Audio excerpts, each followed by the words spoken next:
What should you do the morning of the ACT or the digital SAT? That's exactly what we're going to talk about in this video. The pick day is finally here. You've chosen between the digital SAT and the ACT. You made your testing timeline. You figured out how long it'd take for you to study for your test of choice. And then you diligently and efficiently plugged away at your test prep. Finally, after multiple months of lead up, you're actually about to sit for the test. Like, how exciting is that? Well, and for some students, how nerve-wracking is that, right? So what I'm going to show you about today is exactly what to do the morning of the digital SAT or the ACT to get rid of those test day jitters, stay calm and collected, and ultimately to get the highest score possible for you. Ready? I have 10 things that you need to know. It goes without saying that you should probably get some serious Z's the night before you take such a high stakes test, right? And by serious Z's, I mean like 8 or 9 quality, uninterrupted hours of sleep. However, what I often have to walk my students through the week of their tests is how to work backwards to discover when those 8 or 9 hours should begin in the first place. For instance, if you know that your test center is going to close its doors at 8 a.m., which really means you have to get there by 7:45 a.m. the latest because you don't want to risk being locked out, then when do you need to leave your house to be absolutely sure, absolutely positive that you'll arrive by that slightly earlier time?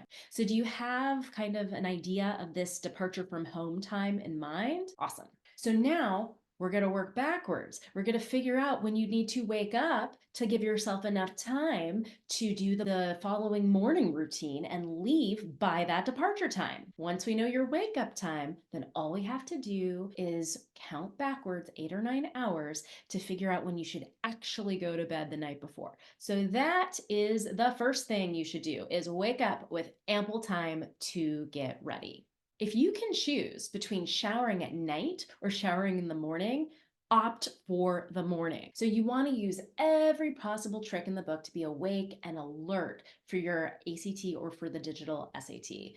And there's nothing quite like a really warm, steamy shower to help you make that state change to go from slumber to number. So that's number 2, is shower in the morning if you can. After you're showered, you've got to put clothes on. But believe me, no one else cares what you wear to the test center. You, on the other hand, you're going to care a lot if you dress in uncomfortable or restrictive clothing or shoes. Save the stiletto boots or the mini skirts for when you're out hanging with your friends, and instead opt for clothing that's going to be cozy over the course of the 2 hours, 14 minutes to 4 hours of your test sitting. Okay, so that's number 3, is wear comfortable clothing.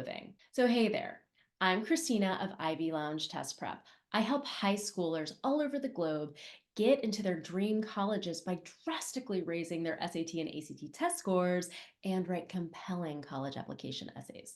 So I want to ask you a question right now. How far does your current morning routine differ from what I've talked about so far? I want to know. So write it in the comments below. And while you're at it, please like this video and subscribe to our channel.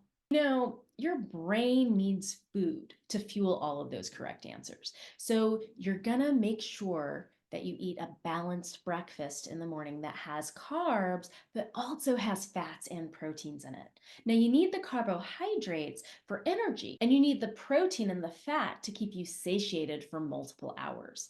So you're running a marathon here. Plus, there's nothing quite as distracting as having like a rumbling stomach during the ACT science section, or feeling hunger pangs during the second module of math. Hunger pangs seriously can throw you off your test game, so we just don't want to be hungry. So here are some good options. Maybe you opt for an omelet with vegetables and some cheese. Or maybe you have eggs and then you have toast with some butter or avocado on it. Or maybe you do a Greek or whole milk yogurt with granola and some berries or other type of fruit. So you get the idea. The whole point is, number 4, we need to have a protein-rich breakfast. Now, while we're talking about breakfast, there's a rule of thumb I encourage all my students to follow. Coffee or not, don't change up your caffeine routine, okay? And don't do it the morning of the SAT or the ACT. If you enjoyed your cup of joe or espresso, or if you're me, a cappuccino each day, don't try to quit cold turkey. Like caffeine headaches, seriously, are the worst. But likewise, if you're not a coffee or a caffeinated tea type of person, please don't start now. Unless, of course, you've actually taken some practice tests using coffee or tea just to see what it's like and you like the results of that. Now, if you're one of those people in the middle, you're like a sometimes caffeinated, sometimes not person, then what you want to do, and this sounds crazy, but trust me, you want to actually make sure that you take a practice test with caffeine before and a practice test without caffeine. So you can actually compare how the two make you perform, and then you can make the best decision for you. So that's number 5. Don't change up your caffeine routine.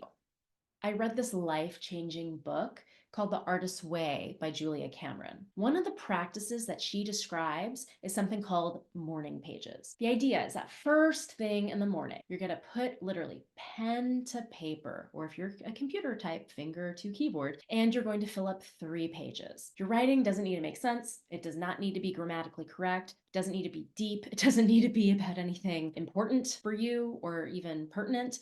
In fact, you don't even correct the mistakes. Like no crossing out, no deleting, no erasures allowed. And what's more, you never even read them afterwards. You literally like stuff these pages in a drawer or even throw them in the trash. So if you're writing garbage and you're never going to read it afterwards, you might be thinking, Kristina, like, what's the point here?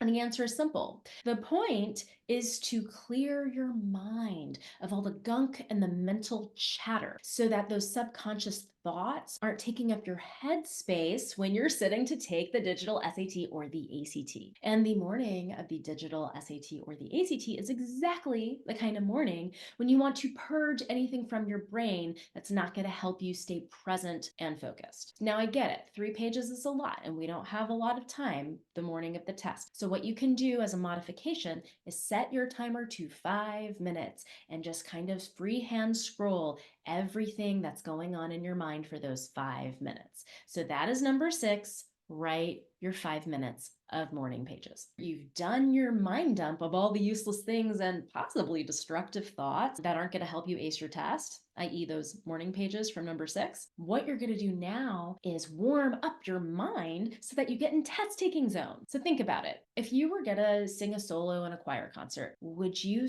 get up on stage without doing some like vocalises or some scales as a warm up first? I don't think so. I wouldn't. Or if you were going to play like your final field hockey tournament match, would you just go out there on the field cold without doing any stretches or running any laps whatsoever? I don't think so. So why would you attempt to take such a high stakes test like the digital SAT or the ACT without doing the same thing for your brain? So we're going to do a warm up. Now, the quickest and easiest way to do this is to simply take a page of easy-ish math or grammar questions and work your way through them. You literally can recycle one page, like 4 to 6 questions from an old English section on the ACT or math section of the ACT, or some of those standard English convention questions or math module questions from the digital SAT. Do not tackle super hard questions because you could discourage yourself. What we want are some quick wins so that you can start to get your mind warmed up in your head in the game. Now, if time is short,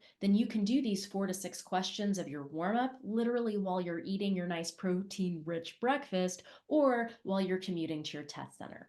So that is number 7, is do a quick and unchallenging warm up. All those things you gathered to bring on test day, like your admissions ticket and your photo ID and calculator and pencils and everything. Well, this step is actually remembering to bring them with you so that you have everything you need to check in, to take the test, and to be physically comfortable while you're doing it. So that's number 8, is bring all of your testing necessities with you. Do not forget them. Number 9 is that you need to actually arrive to the test center on time. So I want you to double and triple check your ACE ticket or your digital SAT admission ticket to make sure that you know exactly when the doors close, and then plan to arrive 15 to 30 minutes earlier than that time. Nothing's going to throw you off your game like being rushed or worrying that you're going to get locked out. So just don't leave it up to chance. Make sure you know what time it is. And that's number 9, arrive to your test center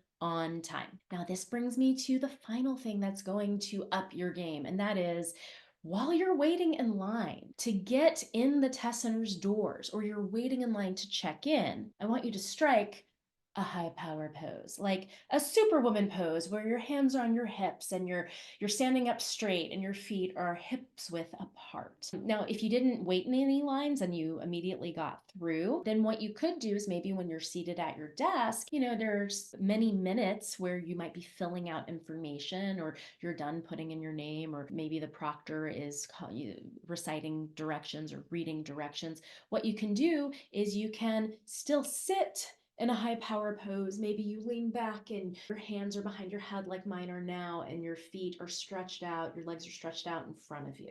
So you want to do this for 2 full minutes to get in a space where you can reduce your stress hormone and increase your ability to make quick decisions. So if you follow the above advice, as have hundreds of my past SAT and ACT students, then a few things are going to happen. So you're going to have the physical, the emotional, and the mental stamina to ace the digital SAT and the ACT. You're going to encounter fewer logistical hiccups on test day, and you're going to know that you did everything within your power to get the best possible score that you can, and to be in the best possible headspace. And usually what that means is you do get the best possible score that you could have gotten. So not too shabby, right?